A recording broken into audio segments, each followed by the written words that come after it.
So, I was wrong about ranged combat. A couple weeks ago, I had the pleasure of testing out the Shifting Gears exhibition match, and today we're going to be talking about all of ranged combat. Is it viable in Rise of Kingdoms? And if you stick around, there's going to be a giveaway of $100 in this video.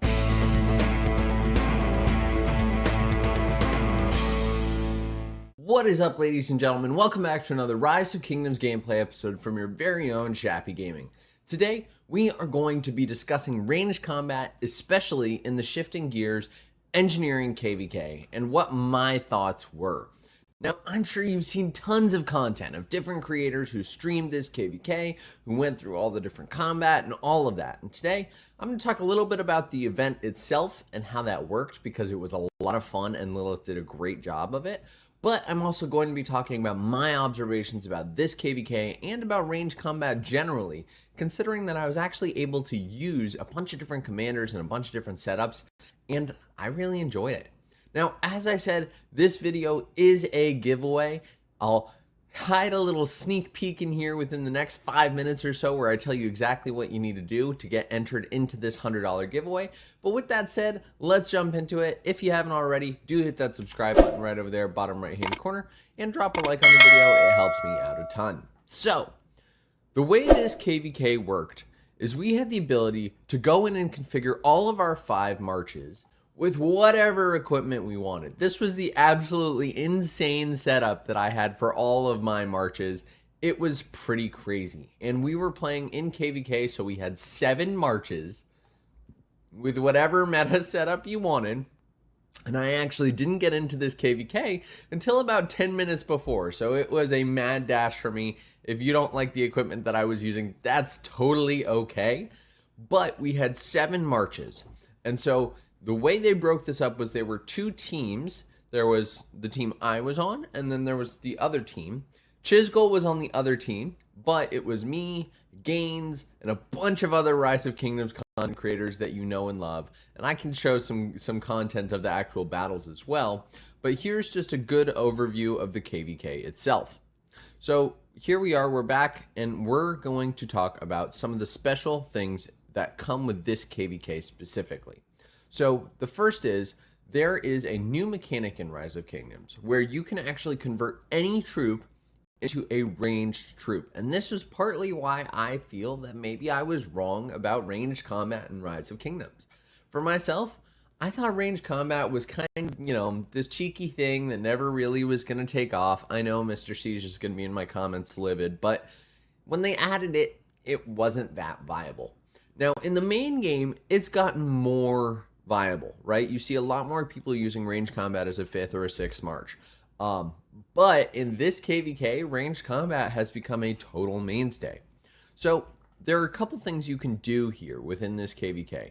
You can have skirmisher troops, which are flexible and mobile, and they can launch ranged attacks without needing to switch to range mode. So this is a really big deal, because I had my Ashurbanipal, which I've never maxed in my account, shooting ranged combat and ranged damage to a bunch of other troops, even though he was, a standard strong archer player. Now, the other interesting thing about this is when you actually change to a skirmisher troop, you will change the troop type that they work with. So what's interesting is if a revamped commander is the primary commander of a troop on the map, then you will see certain bonuses from equipment, talents, formations, armaments, technologies, museum, and city themes will be converted into bonuses for shifter units, which are technically their siege units, depending upon the commander's tags. For example, if a revamped commander has an infantry tag, all infantry bonuses will be converted into shifter bonuses. And this is a great mechanic, because what it means is that you can actually kind of use some weird combos, which I saw other creators doing. I wasn't. I was using standard combos, but you can use some weird combos to actually create really strong troop pairings, which was just bizarre to me, but I guess any troop buff actually converts to shifter. So you can kind of use any pairing you want, which I really like for this KVK. You guys know I'm a big fan of the variability that you can introduce, so I'm a fan. Now, time for that little Easter egg. If you want to be entered into the giveaway for $100, add your player ID in the comment section of this video. and drop a like on this video. I will be going through and randomly selecting one of you guys to win the $100. This is provided by Lilith. This is sponsored by them. So definitely go ahead and do that now. Now, there are two different kinds of troops that you can have here. You can have skirmisher troops and you can have artillery troops, and they have different skills.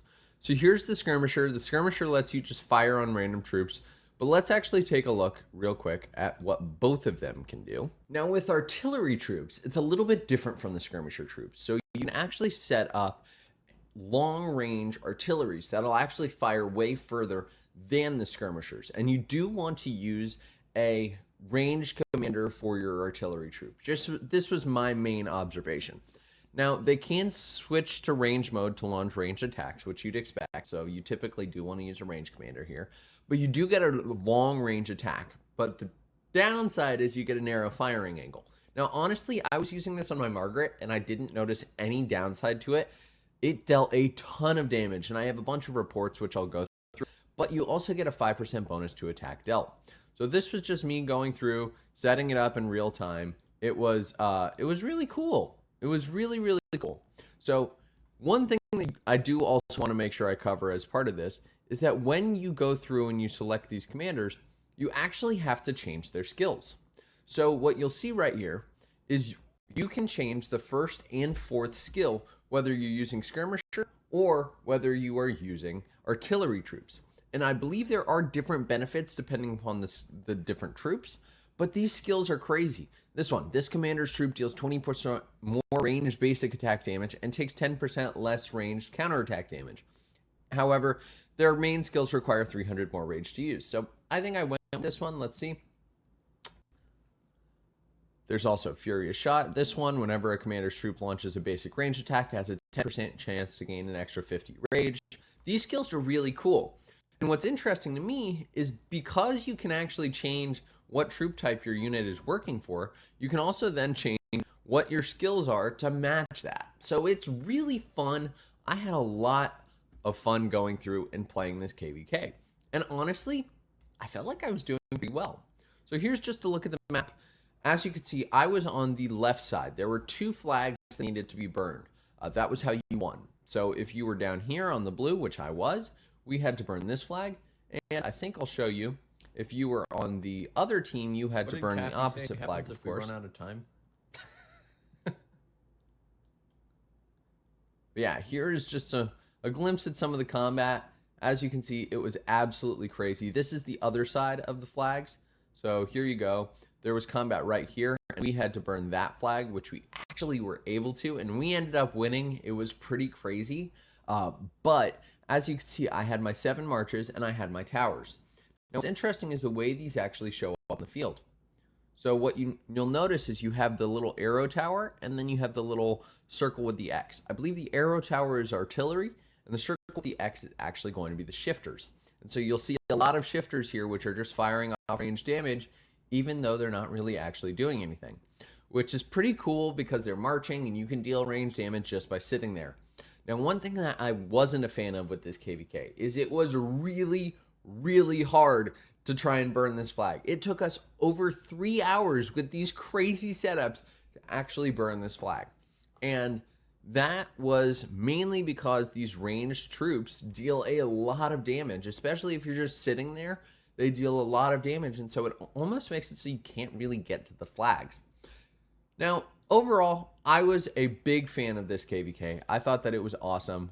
As you can see, the combat here was absolutely absurd. I think this was when we burned their flag, which essentially got us the win.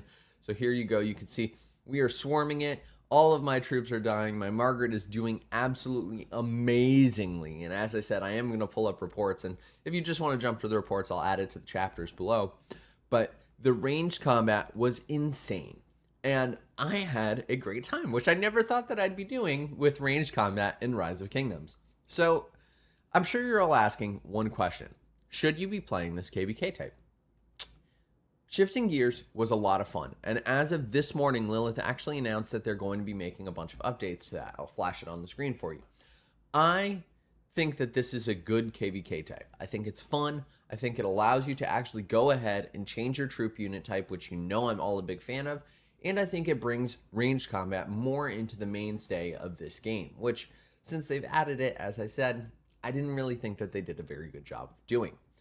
So if you're wondering if you should play this KVK, I would say absolutely yes, give it a shot. It is so much fun, and this was just me kind of recording at the ending here. So let me pull up some of those reports for you guys so you could see exactly how I did with these different troops. So I started with a bunch of power, and I ended up taking 700,000 dead within just a couple hours, so it was pretty nuts. But here are some of the reports that we got. So as you can see, we did phenomenally with these troops. Ashurbanipal did great. It was really cool to be able to use him because, again, I don't have him maxed in my main game. And these exhibition matches are neat because they do give you the opportunity to start using some of these commanders that you would not typically use. And here's just a look at some of the skills that people were using as well. You can see that this was they were using scatter shot, which dealt range damage to a target troop. And then I got to fight Baba. I don't know if you saw that. I fought Baba and I got absolutely wrecked, but I got to fight Baba. And then here's some of that range combat. As you can see, Margaret Babur did amazingly. So we were just sitting here sniping with that artillery setup. Overall, this KVK was a blast. So if you've enjoyed, do be sure to hit that subscribe button right over there, bottom right hand corner. And again, drop a like on this video. And if you haven't already, do add a comment below to get entered into the $100 giveaway from Lilith. And I hope that you guys have enjoyed. Thank you all. Shappy out.